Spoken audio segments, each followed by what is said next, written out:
What is up, guys? It's your Average Joe with Average Joe Raids. Today we are going to take a look at an easy way to get Relentless Gear and Ancient Shards.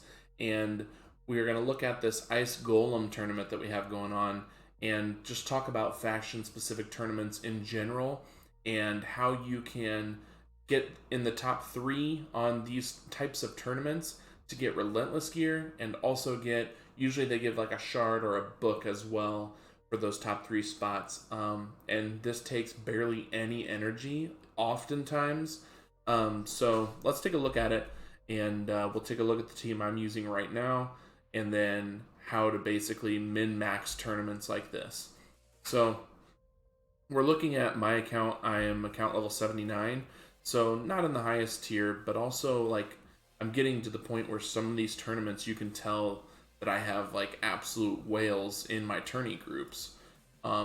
But often in tournaments like this that you have to use specific faction champions, and especially this one right before what we believe could be the best fusion that we've ever had in Helicath, nobody's going for it. And so you look here, of course you have to also factor in that it's Ice Golem, and I don't really know of anyone that really farms Ice Golem super heavily. You do get Stalwart gear here, you get Reflex gear here. Those are probably the 2 best gear sets from Ice Golem. But the factions they want to use here are Bannerlords, High Elves, Sacred Order, and Barbarians. And so that does give you quite a few good options. And basically, I tried to farm stage 20, and I could finish stage 20 and complete it, but it was taking like almost 10 minutes a run. And so I actually ended up farming stage 11. And so you can see here I'm in second place with 154 points.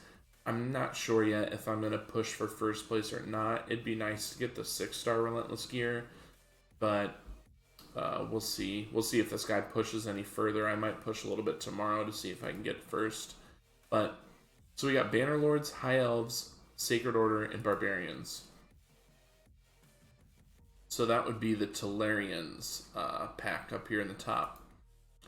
And Bannerlords here, got a lot of good epics in Archmage Helmet, Ursula the Mourner, Stag Knight, who I don't have, Raglan, one of the best single target revivers in the game, Sigmund, if you went for his fusion. I've heard that he's a really good shielder and provides some really good support. Sathalia gives a lot of heals.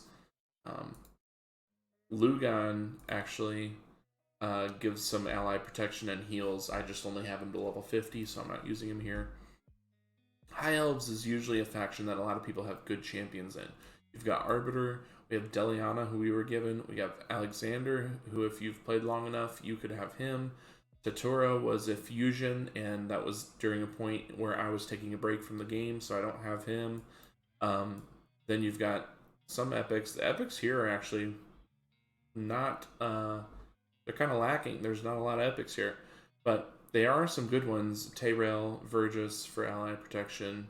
I've heard Andrussia can be pretty good.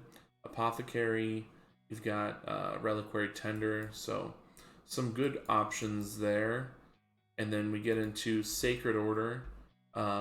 Also some good options here.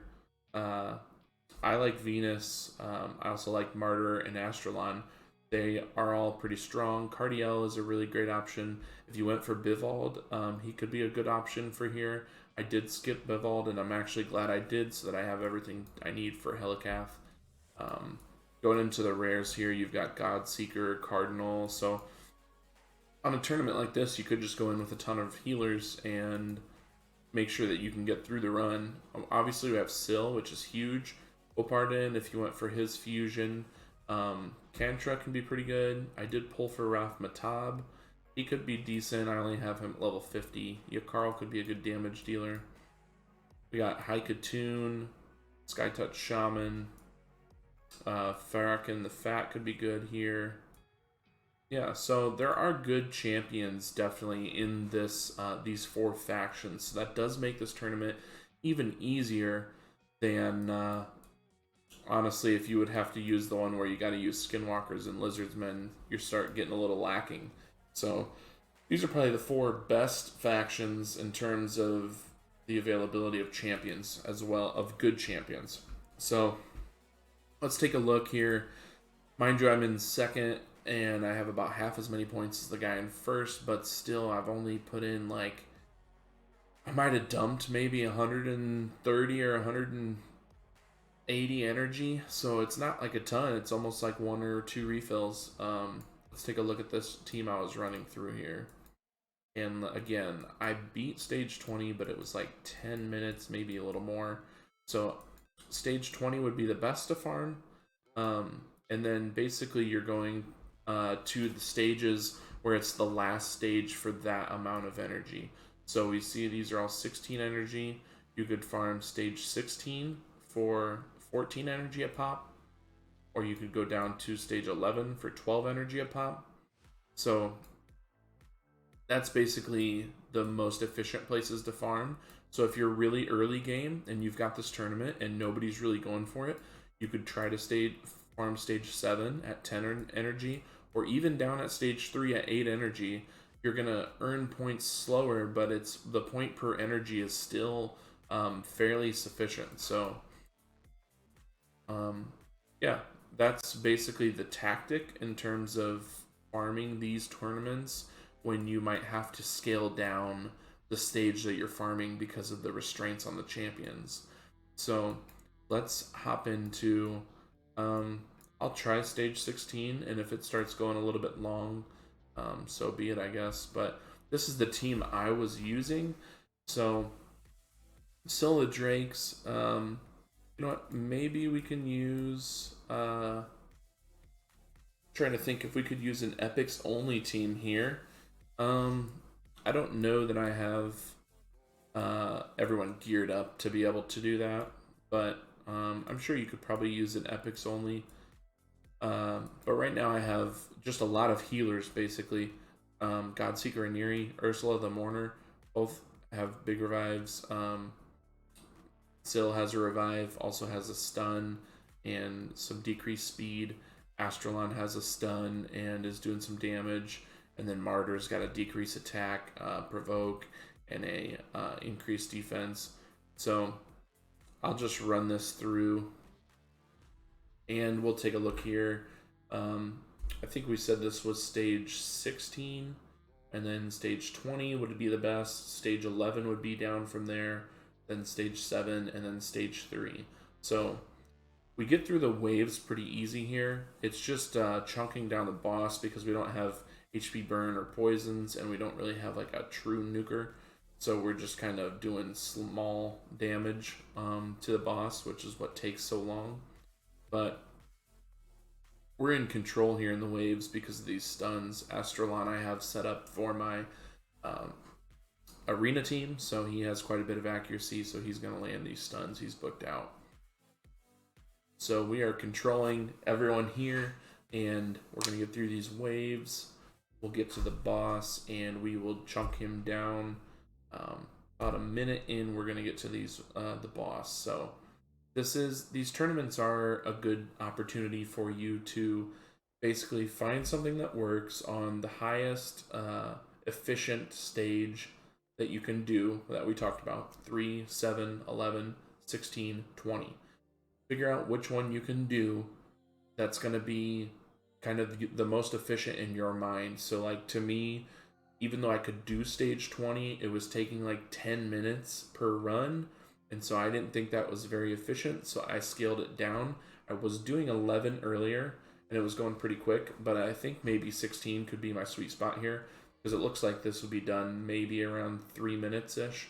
So basically farm the stage, the highest efficient stage you can do, and go ahead and get, like, when you go to bed, get that ready to farm overnight, whether you're doing it on your phone or you're doing it on your computer. Have it farm overnight with maybe like 1 or 2, maybe 3 energy pots. Wake up in the morning, you got about 300 points-ish maybe with 3 energy pots. And for my tournament, 300 points would secure second for me, and 400 would put me in first right now. And so when you're thinking about a normal tournament where there's thousands of points, usually first place has all of the rewards on the right side, which takes you up to like 2,500 points. But in tournaments like this, where you're only using certain factions, you can actually win first place with less than 1,000 points. And so these are really good opportunities for you to get Relentless gear, especially if you're a free to play player and you feel like you can never really get first place in the tournaments. Now, when you get into later game as free to play, you can win these tournaments. Like free to play players can have tons of resources, especially if they save them up really wisely. But if you're finding that you're not winning any other tournaments and Relentless gear is really, really hard for you to come by, then go ahead and do tournaments like this, farm a lower stage, and get that Relentless gear. So you can see here we finished in 3 minutes, 1 second, and pretty good spread of damage, honestly, except for Ursula. She was pretty low. And then pumped out some good heals, and we got a speed boots. Probably not going to use that, but it's also CBC, so we're getting some CBC points for this as well. But yeah, that's my team that I'm using, and we went through a couple other champions that you could use from each faction. But this is a great opportunity for you to easily get Relentless gear, and I know that that's kind of a gamble in terms of actually getting good rolls, but you're not going to get a good roll if you don't get a piece of Relentless gear. So getting these pieces of Relentless gear is huge for your account. I just put my Draco Morph in Relentless gear in my Clan Boss team. I think it might get me to a 1 key on Ultra Nightmare. I got to find out tomorrow when Void Affinity resets. So if it is, stay tuned for a video on that. And go ahead and hit the subscribe button. You can always change your mind later, but I have a feeling, we're building a pretty good community here, and I think you might like to stay. So hit the subscribe button. Thanks for watching, guys. Stay average, and I'll see you in the next one.